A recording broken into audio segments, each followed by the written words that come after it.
warahmatullahi wabarakatuh. Perkenalkan, nama saya Abdul Esa Mahdi. Saya di sini akan membahas mengenai materi penggunaan tanda baca, tanda tanya, dan tanda seru, garis miring, apostrof, dan elipsis sebagai penyelesaian tugas mata kuliah Bahasa Indonesia.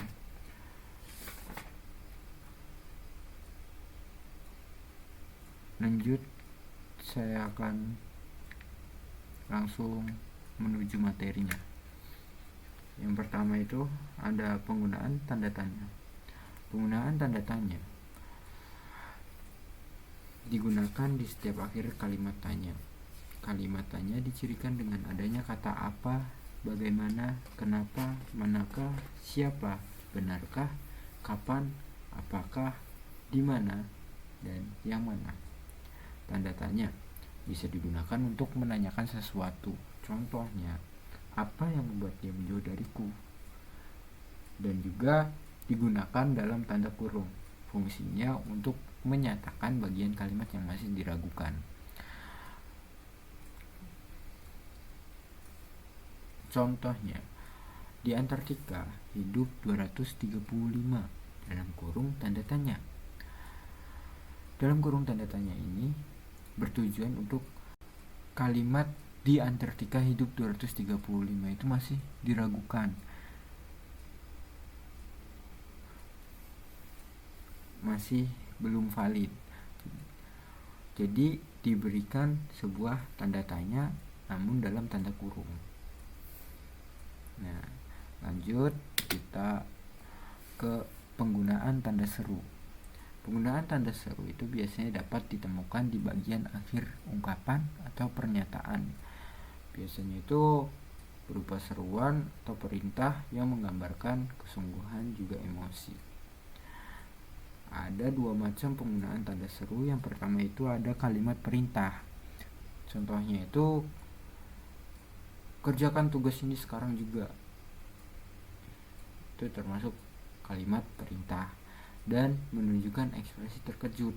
Contohnya itu, wah, keren, mantap.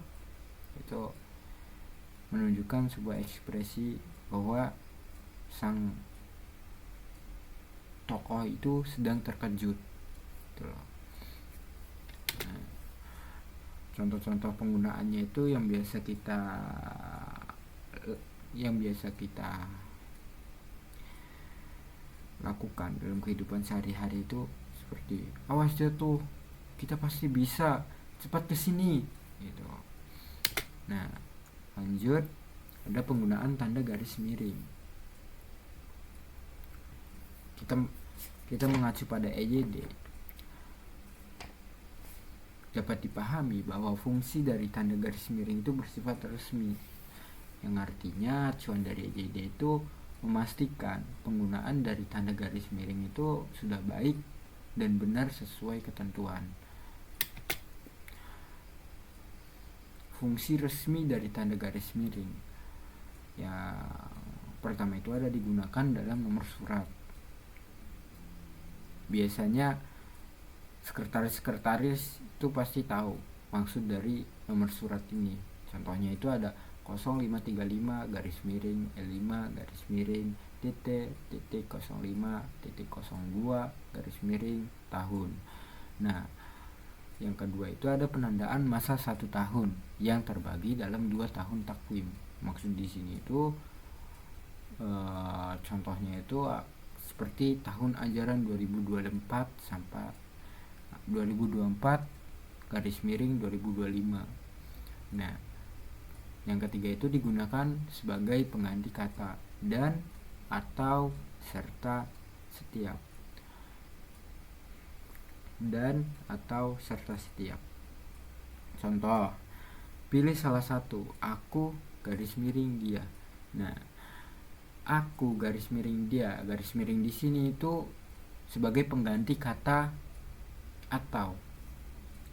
Nah, yang selanjutnya itu digunakan sebagai koreksi pada naskah asli. Contohnya itu dia sedang menyelesaikan hutangnya di bank.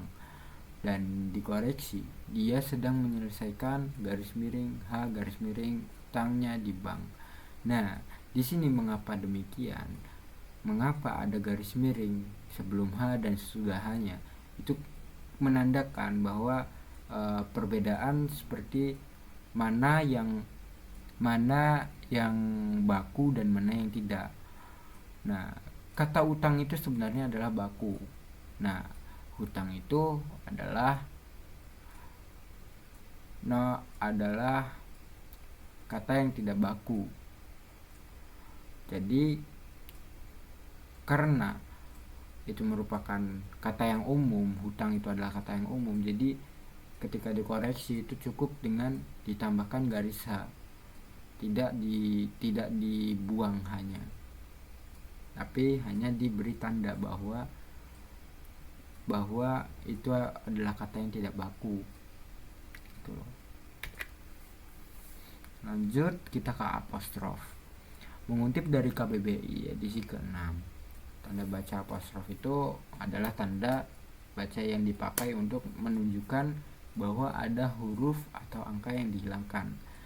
Nah, secara umumnya itu apostrof yang digunakan untuk menyingkat kata dalam bentuk huruf akan menghilangkan huruf vokal, yaitu huruf A, I, U, E, dan O. Nah, menurut TYD, apostrof dapat digunakan untuk menunjukkan penghilangan bagian kata atau bagian angka tahun dalam konteks tertentu. Contohnya itu, dia kan kusurati.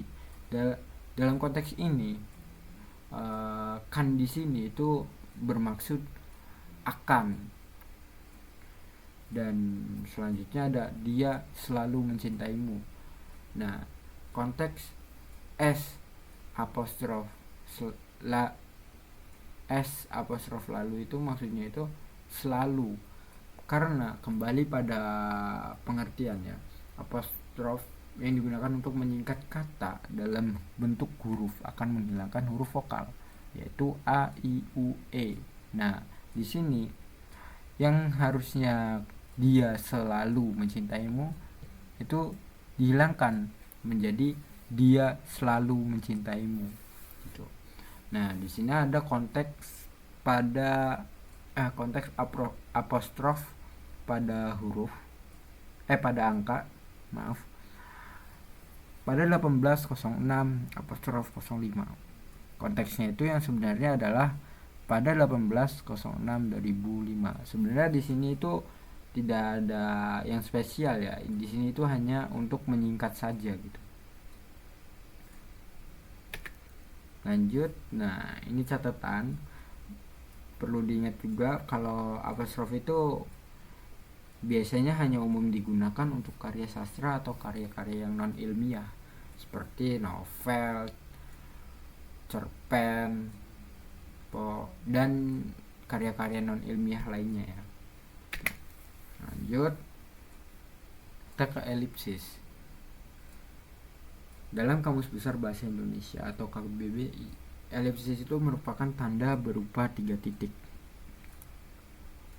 Tanda baca elipsis itu termasuk dalam kategori tanda baca penyingkat, sama seperti apostrof tadi. Bedanya itu elipsis ini lebih banyak gitu, menyingkat lebih banyak, lebih panjang menyingkatnya. Nah, fungsi. Nah, kita lanjut aja langsung ke fungsi. Elipsis itu dapat digunakan untuk memutus suatu kalimat sehingga kalimat menjadi tidak utuh dan bisa kehilangan suatu kata sampai satu klausa utuh. Apa yang tadi saya bilang itu adalah menyingkat lebih banyak gitu. Nah, contohnya itu menandai kalimat yang dihilangkan. Contohnya itu kita harus titik-titik mengantri untuk mendapatkan tiket. Nah, titik-titik di sini kita maksud titik-titik di sini adalah untuk menghilangkan suatu kalimat ya, yang seharusnya itu bersabar. Kita harus bersabar mengantri untuk mendapatkan tiket gitu. Nah, yang kedua itu ada menandai jeda dalam ujaran. Contohnya itu ketika aku memandang cahaya rembulan, terbayang muncul sosok dirimu. Nah, itu untuk menjeda. Maksud dari menjeda di sini itu seperti membayangkan, benar-benar membayangkan gitu loh dari tokoh tersebut gitu. Ketika kita membaca suatu kalimat itu, kita juga ikut membayangkannya gitu.